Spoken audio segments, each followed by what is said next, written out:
the last few days, and you guys were a couple men down, didn't miss a beat. How important was it to have a performance like this going into the holidays right before league play? I mean, really important. Yeah, obviously, watching the games yesterday, because so many of them were in the afternoon, that we were still able to talk to our team about it face to face yesterday, the night before the game, and then even the stuff that happened today. You've got to understand as a student athlete that it's hard to win any game and you have to earn them. And I was really proud of our focus. I mean, we had a couple day prep on Pember and not allowing him to get shot attempts, keeping him off the foul line. Thought we did an unbelievable job on their star player, holding him to 1 of 7 and only allowing him to get to the foul line twice. And he's one of the highest free throw attempt players in the country. Kind of stepped in for you and picked up some of that scoring load without Nick tonight. Just what'd you think about the way he was able to kind of respond? Jalen is he's got a great flip shot. He's got a great spin move. He can feel the defender, go the other way. I thought offensively, I give him a 10 out of 10 offensively. We just need we need some rebounds, some physical in traffic rebounds is one of the areas that Jalen's got to continue to focus on. But I think from an offensive standpoint, he's a guy you can throw the ball to. He's a great passer. He's really good in the middle of against a zone. And offensively, he makes the game become easier for our team. Zoom that you guys call him, I don't know if you do, but he said the guys call him spin cycle, Jalen, because of his spin moves. Do you guys call him that in practice, or just what do you think about his spin game? I don't call him spin cycle. Okay, call it Jalen. Just JG. Okay. Yeah. Or what do you think about his moves and stuff? Well, I think he does a great job of, first of all, he's got a floater. I said on the radio that, the only guy that I've ever coached that has this soft touch that the ball just kind of rolls around the lip of the rim and kind of goes in and is a soft touch as Jamison. Antoine Jamison had the same 8-foot flip floater, feel the defender, spin the other way, dip the shoulder, spin the other way. So he's really crafty, with his back to the basket, and he's pretty crafty facing up too with the jab step and go the other way and lift fakes and up and under moves. So he's got a repertoire from an offensive standpoint that's, hard to guard one-on-one.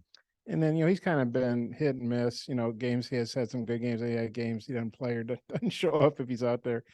Do you maybe think he can get more consistent? Well, I think that's his challenge is to give consistency, not just in a game, but consistency in practice. Consistency and getting into the gym on his own and all those things become really important because he's really skilled. And then obviously, the rebounding becomes extremely important in traffic once we get to the SEC.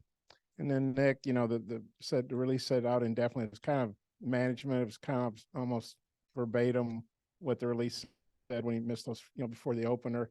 Kind of where do you think you guys are with him? And is there realistic you could play against LSU, or is this just you just got to see what happens? How frustrating is it for him and for you guys? Yeah, I think Nick is a competitor and he looked forward to playing for the Razorbacks, and he's kind of been in and out of the lineup or whatever, and we just want him to get healthy as quick as possible and for him to be 100% and then for the other guys it's everybody got an opportunity tonight, and I thought Joseph Pinion did a great job. He stepped up. He knocked down some shots. I thought his experience was really important playing 19 minutes tonight. I thought that was great for Joseph and the game, the way it unfolded with Nick not playing and TB not playing, and then Jordan Walsh and Anthony Black getting 2 fouls in the first half. I thought it allowed us to what could happen, in the next couple games for other guys to figure out that maybe we play 3 bigs at a time and we got to try to figure some of this stuff out on the fly. was going to ask a follow-up about Nick. The thing that he's dealing with, is it something that he had at the end of the game against Bradley? Is it the same I'm not thing? I mean, he's out indefinitely, and that's what it is. And so there's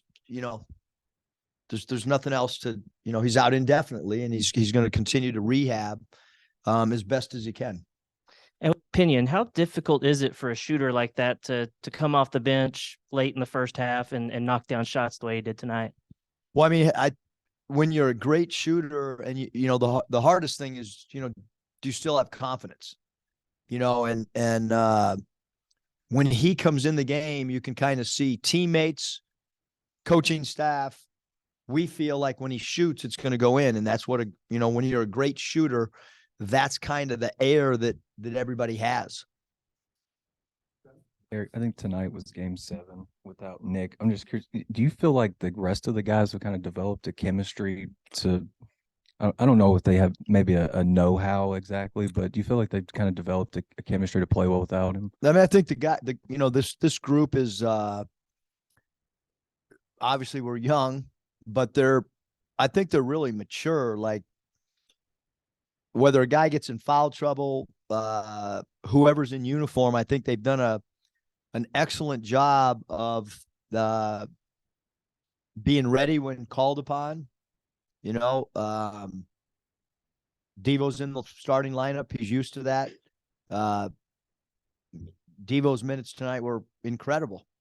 And, so I think that, with whether it's, TB being out or Nick, it's an opportunity for somebody to step in and like I said, I mean, Devo Davis, in my opinion, is a starter, whether he starts or not. Like, he's going to play the minutes. If you look at Devo's minutes the whole year, they're really high because of how hard he plays and what he gives our team. And certainly, when TB was out, somebody got a new opportunity or minutes are available, and Kamani's done a good job in those. And it's just kind of the way it's going to have to be right now is somebody's going to have to step. I thought Jordan Walsh's second half minutes were great too.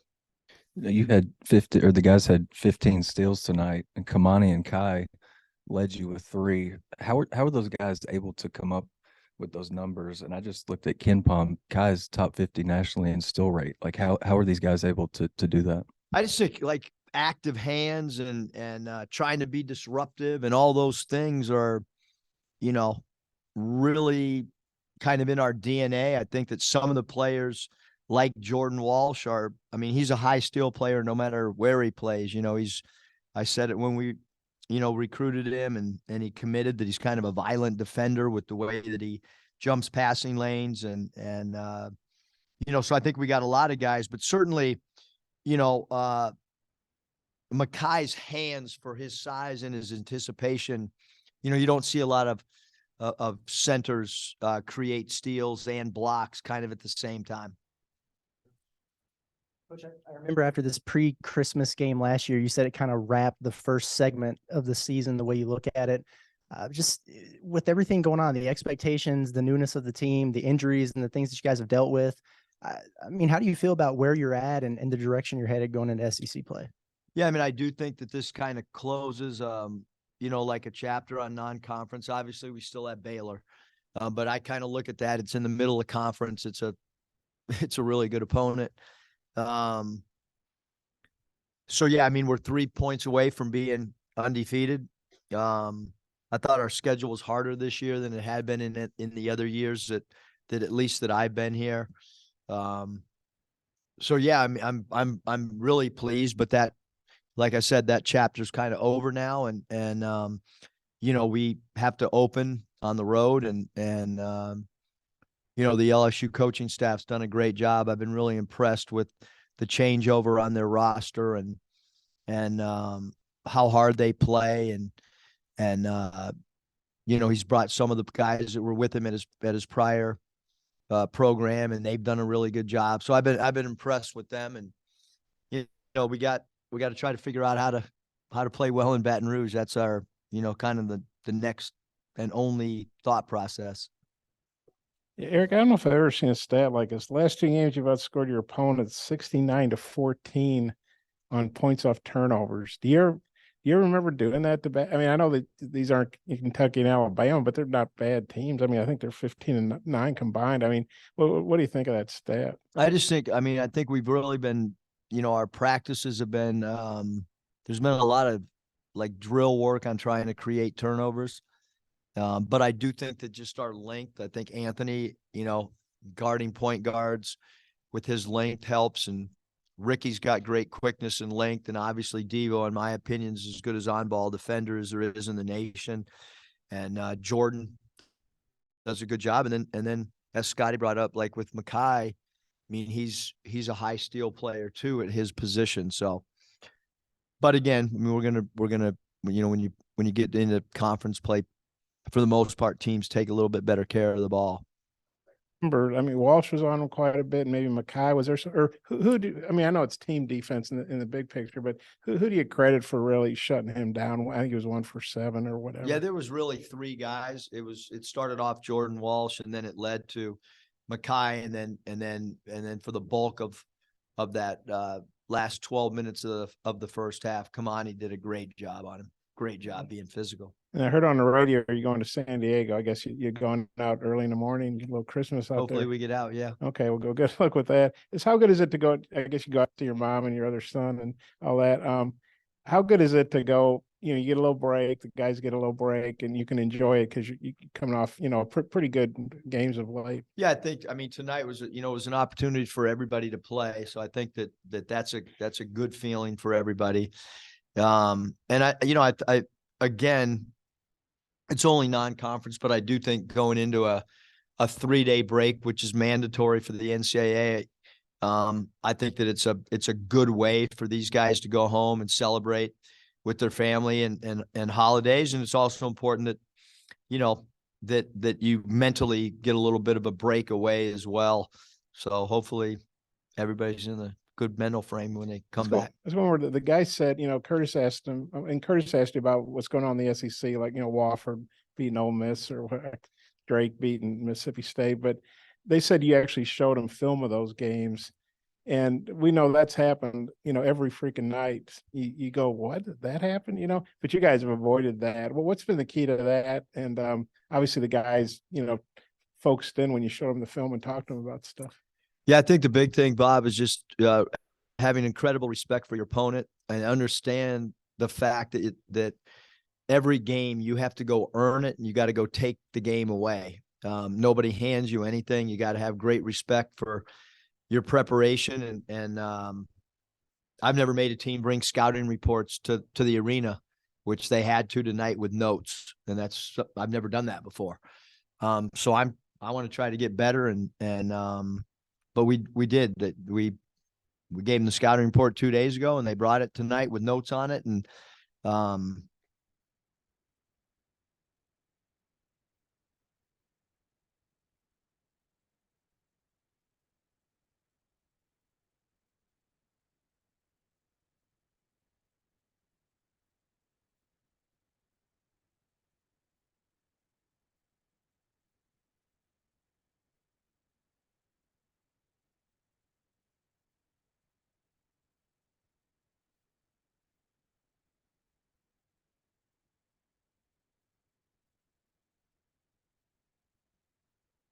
we're coming.